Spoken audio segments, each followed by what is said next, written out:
Ganesha please ಕಣಪ್ಪ, ಇದನ್ನ ಯಾರ್ಯಾರು ಅಣಬೆ ಸಾಂಬಾರು ಮಾಡಬೇಕು. Hello everyone, welcome back to my YouTube channel. ಅಣಬೆಗಳು ನಾರ್ಮಲ್ ಆಗಿ ಮೆದುವಾಗಿರೋ ಭೂಮಿಯಲ್ಲಿ, ಯಾರು ಜಾಸ್ತಿ ಓಡಾಡದೇ ಇರೋ ಜಾಗಗಳಲ್ಲಿ, ಹೊಲ ಗದ್ದೆ ತೋಟದ ಬದುಗಳಲ್ಲಿ ಮಳೆಗಾಲದಲ್ಲಿ ತುಂಬ ಹೆಚ್ಚಾಗಿ ಅಣಬೆಗಳು ಎದ್ದೇಳ್ತವೆ. ಮಶ್ರೂಮಲ್ಲಿ ಅಧಿಕ ಪ್ರೋಟೀನ್ ಇರೋದ್ರಿಂದ ಬ್ಯಾಡ್ ಕೊಲೆಸ್ಟ್ರಾಲ್ನ ಕಡಿಮೆ ಮಾಡಿ ಗುಡ್ ಕೊಲೆಸ್ಟ್ರಾಲ್ನ ಬಿಲ್ಡ್ ಮಾಡೋದಕ್ಕೆ ಸಹಾಯ ಮಾಡುತ್ತೆ. ಇಲ್ಲಿ ಫೈಬರ್ ಕಂಟೆಂಟ್ ಜಾಸ್ತಿ ಇರೋದ್ರಿಂದ ಡೈಜೆಷನ್ಗೂ ಕೂಡ ಹೆಲ್ಪ್ ಆಗುತ್ತೆ. ಜೊತೆಗೆ ಹಾರ್ಟ್ ಹೆಲ್ತ್ಗೆ ಮತ್ತು ಫ್ಯಾಟ್ನ ಕರಗಿಸೋಕ್ಕೂ ಕೂಡ ಸಹಾಯ ಮಾಡುತ್ತೆ.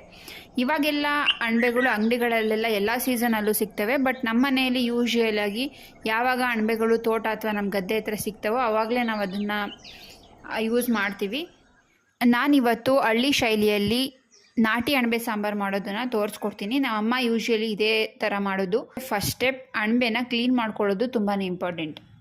ನಮ್ಮಮ್ಮ ಆಲ್ರೆಡಿ ಅಣಬೆ ಎಲ್ಲ ಕ್ಲೀನ್ ಮಾಡಿ ಚೆನ್ನಾಗಿ ತೊಳೆದು ನೀರೆಲ್ಲನ ಚೆನ್ನಾಗಿ ಹಿಂಡಿ ಒಂದು ಬೌಲ್ಗೆ ಹಾಕಿ ಇಟ್ಟಿದ್ದಾರೆ. ನೋಡಿ, ಒಂದು ಬೌಲಷ್ಟು ಅಣಬೆ ಸಿಕ್ಕಿದೆ.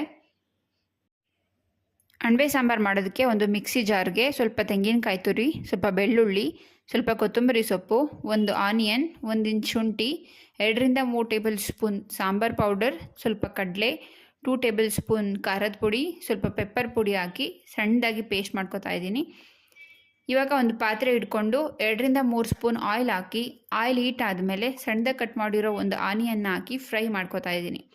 ನೋಡಿ, ಒಂದು ಆನಿಯನ್ ಫ್ರೈ ಆದಮೇಲೆ ಚೆನ್ನಾಗಿ ಕ್ಲೀನ್ ಮಾಡಿ ಇಟ್ಕೊಂಡಿರೋ ಅಣಬೆನ ನೀರೆಲ್ಲ ಸೋರಿಸಿ ಈ ಒಗ್ಗರಣೆಯಲ್ಲಿ ಹಾಕೋತಾ ಇದ್ದೀನಿ. ಸ್ವಲ್ಪವೂ ಕೂಡ ನೀರನ್ನು ಸೇರಿಸಬಾರ್ದು. ಅಣಬೆನ ಒಗ್ಗರಣೆಯಲ್ಲಿ ಹಾಗೆ ಸುಂಡಿಸೋದು ತುಂಬಾ ಇಂಪಾರ್ಟೆಂಟ್. ಬಿಕಾಸ್ ಅಣಬೆ ಒಗ್ಗರಣೆಯಲ್ಲಿ ಬೇಯ್ತಾ ನೀರನ್ನು ಬಿಡ್ತಾ ಹೋಗುತ್ತೆ. ಈ ನೀರು ಸಿಯೋವರೆಗೂ ನಾವು ಮೀಡಿಯಮ್ ಫ್ಲೇಮಲ್ಲಿ ಇಟ್ಕೊಂಡು ಚೆನ್ನಾಗಿ ಫ್ರೈ ಮಾಡ್ಕೋಬೇಕು. ಅಣಬೆ ಕರೆಕ್ಟಾಗಿ ಬೇಯೋದು ಇದೇ ಸ್ಟೇಜಲ್ಲೇ. ನಾವು ಮಸಾಲಾನ ಹಾಕಿದ ಮೇಲೆ ಅಣಬೆ ಬೇಯೋದಿಲ್ಲ. ನೋಡಿ, ಈಗ ಅಣಬೆ ಫುಲ್ಲು ಫ್ರೈ ಆಗಿದೆ. ಈಗ ರುಬ್ಬಿಟ್ಕೊಂಡಿರೋ ಮಸಾಲ ಹಾಕಿ ನಮ್ಮದು ಸಾಂಬಾರು ಕನ್ಸಿಸ್ಟೆನ್ಸಿ ಎಷ್ಟು ಬೇಕೋ ಅಷ್ಟು ನೀರನ್ನ ಹಾಕ್ಕೊಂಡು ಸ್ವಲ್ಪ ಉಪ್ಪು ಹಾಕಿ ಒಂದು ಕುದಿ ಬರೋವರೆಗೂ ಬೇಯಿಸ್ಕೊತಾ ಇದ್ದೀನಿ. ಒಂದು ಕುದಿ ಬಂದಮೇಲೆ ಅಣಬೆ ಸಾಂಬಾರು ರೆಡಿ ಆಗುತ್ತೆ.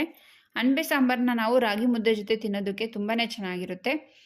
ನೀವು ಕೂಡ ಟ್ರೈ ಮಾಡಿ. ಟೇಸ್ಟ್ ಹೆಂಗಿದೆ ಅಂತ ಕಮೆಂಟ್ ಬಾಕ್ಸಲ್ಲಿ ತಿಳಿಸೋದನ್ನ ಮರಿಬೇಡಿ. Thank you.